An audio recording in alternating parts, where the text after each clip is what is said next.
ডিউটিরত এক নিরাপত্তারক্ষীকে পুলিশ আটক করার অভিযোগে উত্তেজনা ছড়িয়েছে নদিয়ার কল্যাণী জেএনএম হাসপাতালে। ঘটনার প্রতিবাদে হাসপাতাল চত্বরে বিক্ষোভে সামিল হন অন্যান্য নিরাপত্তারক্ষীরা। বিক্ষোভকারীদের দাবি, রবিবার রাতে হাসপাতালের জরুরি বিভাগের সামনে এক নিরাপত্তারক্ষী কর্তব্যরত ছিলেন। সেই সময় এক মহিলা ইন্টার্ন হাসপাতালে প্রবেশ করতে এলে নিয়ম অনুযায়ী তার পরিচয়পত্র দেখতে চান ওই নিরাপত্তারক্ষী। পরিচয়পত্র যাচাইয়ের পর তাকে ভিতরে প্রবেশের অনুমতি দেওয়া হয়। অভিযোগ, কিছুক্ষণ পর কল্যাণী থানার পুলিশ হাসপাতালে এসে ওই নিরাপত্তারক্ষীকে আটক করে নিয়ে যায়। নিরাপত্তারক্ষী রাজু হালদারের বক্তব্য, আমরা বিক্ষোভ এই কারণে দেখাচ্ছি, কালকে আমাদের এখানে অন ডিউটি যে সিকিউরিটি ছিল, সেই সিকিউরিটি ডিউটি তার রীতিমতো ইউনিফর্ম পরে ডিউটি করছে এবং একজন জুনিয়র ইন্টার্ন, সে না তার অ্যাপ্রন ছিল, না তার টেটো ছিল, না তার আই কার্ড ছিল। সে যখন ভিতরে যখন ঢুকতে গেছে, তার কর্তব্য সে পুরো করছে। সে জিজ্ঞাসা করছে, ম্যাম কি আছে, কোথায় যাবে? তো বলছে ভিতরে। তখন ভিতরে বলছে গেট পাস, বলছে আমি ডক্টর। তখন সে বললো যে সরি ম্যাম, ঠিক আছে, আমি চিনতে পারিনি। তারপর তাকে ছেড়ে দেওয়া হয়। ছেড়ে দেওয়া হওয়ার পরে সে উপরে যায়, উপরে গিয়ে কি মেসেজ করে, ঠিক আছে। তার কিছুক্ষণ পরে অর্ডার আসে, কে অর্ডার দেয় পুলিশকে, পুলিশ আসে, তাকে বলছে, পুলিশ তুলে নিয়ে চলে গেছে। এবং আমাদের এখানে অন ডিউটিতে আমাদের নিজস্ব ফাঁড়ির পুলিশ থাকে, তারাও দেখেছে, ঠিক আছে, সে কোনো মদ্যপান অবস্থা ছিল না, সে কোনো নেশাও করে না। এবং তার শরীরের অবস্থা এত খারাপ, তার শ্বাসকষ্ট পেশেন্ট, তাকে একবার ইংল্যান্ডের মতো টানতে দেয়নি। এই হচ্ছে পরিস্থিতি। আজকে তারা যখন সুস্থ শরীরভাবে ডিউটি করছে, তারপরেও মানুষকে পরিষেবা দিচ্ছে, দেওয়ার পরও বিনা কারণে কেন তুলে নিয়ে যাবে? আচ্ছা, সেই জবাবটা এমএস স্যারকেও বলতে হবে এবং হসপিটাল কর্তৃপক্ষকে বলতে হবে এবং প্রশাসনকেও বলতে হবে। আমাদের একটা সংগঠন আছে, আমাদের যে আজকে 300 মানে শ্রমিক নিয়ে একটা শ্রমিকের সংগঠনকে না জানিয়ে, আমাদের যে সিনিয়র সুপারভাইজারকে না জানিয়ে ডাইরেক্ট পুলিশকে ফোন করে পুলিশ দিয়ে তুলিয়ে দেওয়া, তাহলে আমাদের কাজ, এই যে এত কষ্ট করে কাজ করছি, তাহলে কাজটা বৃথা হয়ে যাচ্ছে। উত্তর 24 পরগনা ও তার আশপাশের এলাকার মানুষের সেবায় ক্যাথ ল্যাবের মতো অত্যাধুনিক সুবিধা নিয়ে পরিষেবায় ব্রতী সারদা মাল্টি স্পেশালিটি হাসপাতাল।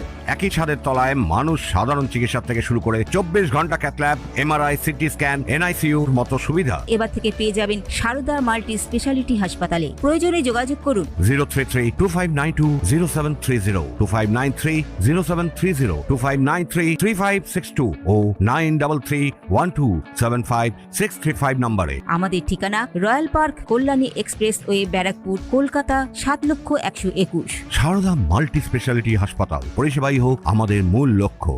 এদিকে হাসপাতালের সুপার ধ্রুবজ্যোতি সরকার এদিন সকালে হাসপাতালে ঢোকার মুখে নিরাপত্তারক্ষীদের বিক্ষোভের মুখে পড়েন এবং তিনি জানান, তার কাছে অভিযোগ এসেছিল ওই নিরাপত্তারক্ষী নেশাগ্রস্ত ছিল বলে।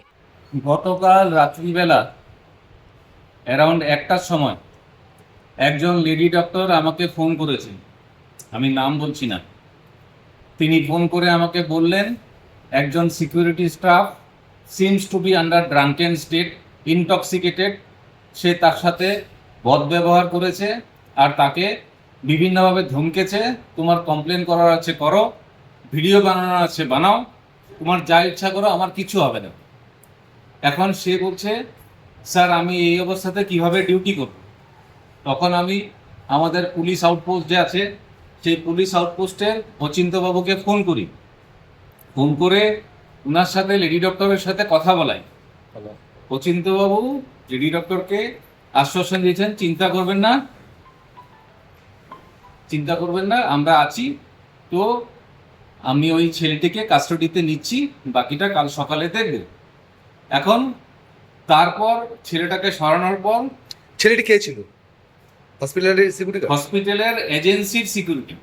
তারপর রাত্রিবেলা আমার কাছে আরেকটি ফোন এসছে, তখন বলছে, স্যার আজকে ওয়ার্ল্ড কাপের দিন, সবাই ফুর্তি করছে, ছেলেটিকেও একটু ফুর্তি করতে দিন, খেলা দেখবে।